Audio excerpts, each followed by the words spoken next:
Good afternoon, Dolphins fans. Welcome back to another edition of Dolphins on 5. I'm David Eversole, joined by Alfredo Arteaga from 3 Yards Per Carry. Going to get into exciting practice today from Tampa. But before we do so, I want to mention one of our great sponsors here at the 5 Reasons Sports Network, Prize Picks Daily Fantasy. We talked about the NFL futures today earlier on Prize Picks on 5. It's really starting to get close to the season, so we're going to have a lot of content regarding that across the network. So make sure you get involved. Deposit using code FIVE for 100% deposit match. Alfredo, how's it going? It was a good practice today from what I saw. How was it out there? Yeah, it was hot, but it was fun. It was a very large crowd, a lot of Bucks fans, and very large media contingent as well. So a lot of national media as well. A lot of national interest in this practice. NFL Network was here live. They had a full complement. Everybody was here. Ian Rappaport was here. Steve Smith was here. It was a pretty large media contingent today to see these joint practices. There was a lot of interest in these practices today. Yeah, there's something interesting on the NFL Network. Quick little segment there, maybe on social media. I'll talk about that with you a little bit later on. Your partner CK posted something today that was pretty interesting. So, but that might be the big news of the day. We're going to solve that mystery, perhaps. But want to dive in a little bit on both sides of the ball. But I know something that a lot of fans are interested to hear about was how the Dolphins defense did against Tom Brady and the offense today. So, give us your rundown on the defensive group.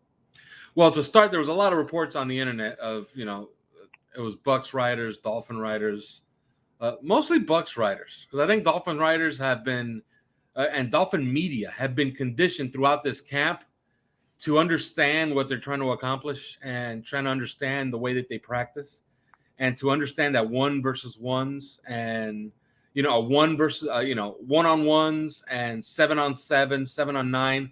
Most of that is useless, and it's mostly useless because of the way our quarterback plays. Our quarterback has to find throwing lanes, and he has to throw with timing. So when he's throwing 7-on-7 and 7-on-9 and 1-on-1, he's just going to beat these. He's going to beat whoever's going to be guarding his guys.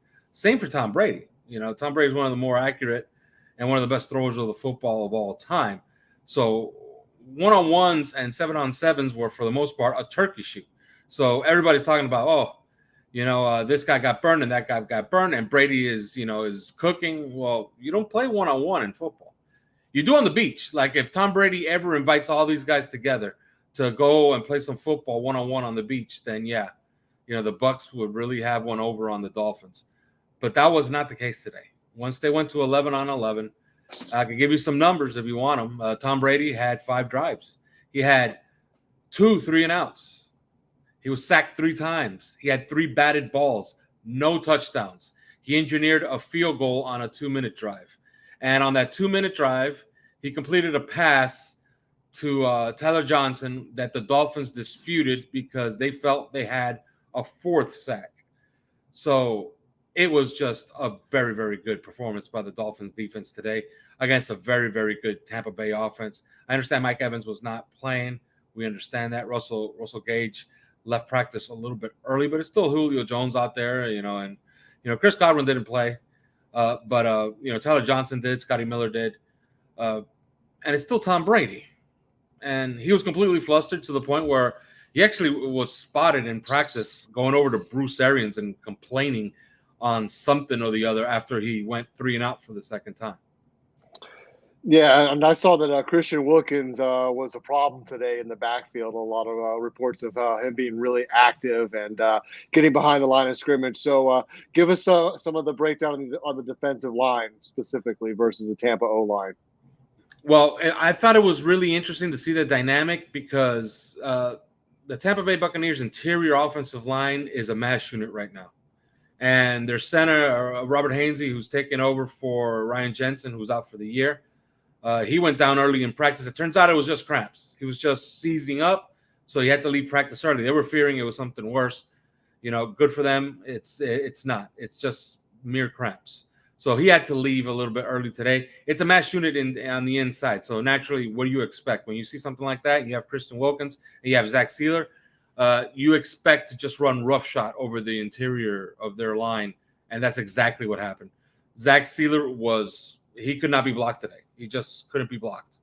There was nothing they could do to stop him from getting into the backfield. He was a force against the run, and he was really good against the pass. Christian Wilkins, this is now something that we kind of expect. It's something that he does in every single practice.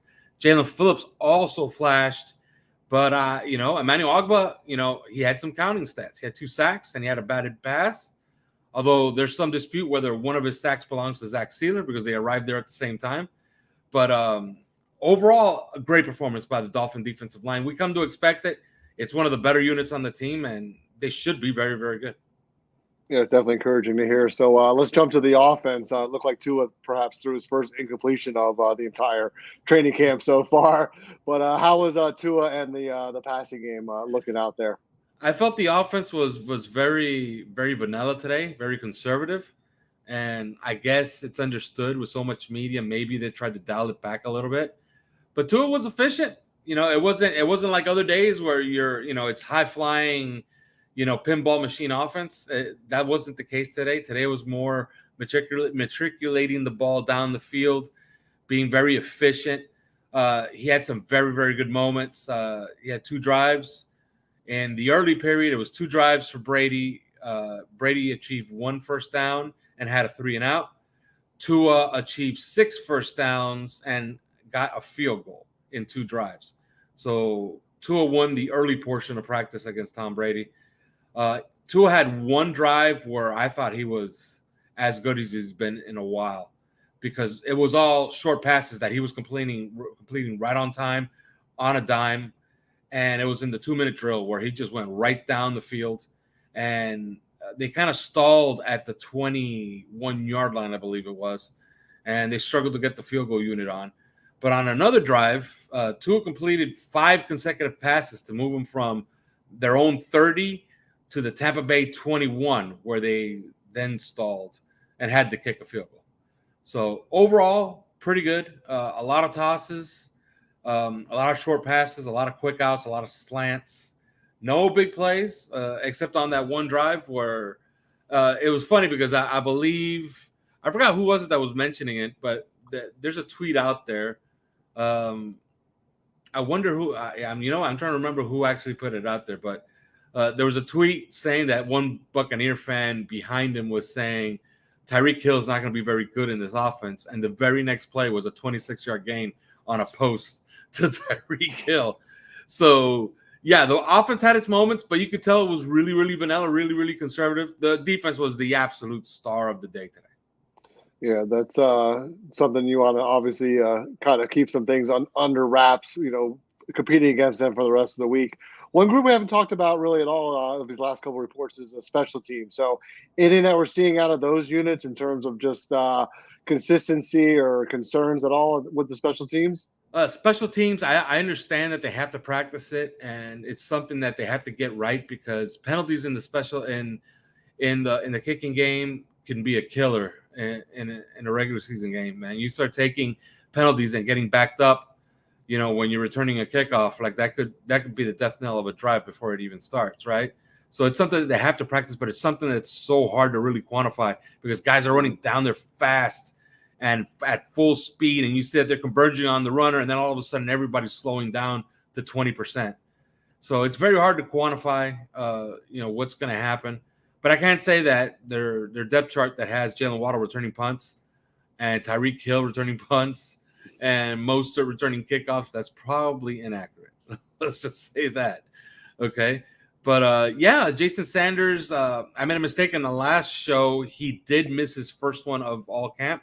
Today he was perfect. But for that matter, so was Tampa Bay. So, field goal kickers, they looked very, very, very live today against a live rush today. They were all perfect, all of them. Yeah, so it's nice to see those early reps for the special teams unit, and hopefully some younger guys can maybe perform a little bit on that in that group to stand out in these early practices. So, who's your player of the day today from practice? Well, it was tough because there was like 4 guys that really, really played well today. I thought Brandon Jones really set the tone by getting a couple of licks in, had 2 big hits on consecutive plays. Zach Sealer, like I said, he couldn't be blocked. Jalen Phillips looked great. And Emmanuel Ogbah looked great. But I decided to go with the guy that had the counting stats by my estimation, and I'm pretty sure. By the way, they're my stats, right? So if I said that he got the 2 sacks and not Zach Sealer, then he got the 2 sacks. So I handed the player of the day to Emmanuel Ogbah. That's the second this training camp for having 2 sacks and a batted ball. He was a menace today. And I also graded on the curve. He had those 2 sacks, and one was definitely on Tristan Wirfs. Another was on a stunt. But that's good work today. On 5 drives, 2 sacks, and a batted ball, that's good work by Emmanuel Ogbah. Yeah, that's great. And one more little mystery out there. There was a guy in a blue shirt I saw in a walkthrough from one of the NFL Network shots. Anything to report on that front? Was that a familiar face? Yeah, I tried to avoid all those shots day in, day out, even when NFL Network's out there, when ESPN is out there. Today, I guess I was just oblivious, and I essentially walked onto the NFL Network set, and kudos to I forgot who it was. I think it was Steve Smith that was doing an interview with Lavonda David. And by the way, that was a great player for Tampa Bay today. Lavonda David was everything as advertised. He was really good today. A lot of big plays. Had a big breakup on a deep out pattern to Mike Gesicki that would have kept the drive alive for a touchdown. Tua put it right on the money. Lavonda David closed on it and broke it up. So, I guess I was just oblivious. I was checking my phone and I was taking off my binoculars, and I walked right past the entire set. And what's funny is that they actually followed me through with the camera as I was walking behind their shot, and they didn't break a sweat. Like they stayed with their interview, and I try not to get into these shots, but this is like the second time it happened. So it's gonna be my thing now. I'm gonna start walking onto shots whenever I see these guys out there. Yeah, no, you're a meme now for sure. So what's the schedule for the next couple of practices, and what can fans expect leading up to the game? Well, it's very, very simple. Tomorrow they're going to do it all over again. Coach will have an availability at 9:30, and then they'll have a practice at 10, where I assume they're going to do pretty much the same exact thing. And then they have Friday off, and they're going to have Friday off leading into a game on Saturday at 7, which should give us some answers, especially for that second and then that third team. So one more practice here today, tomorrow, and that's going to be a lot of fun.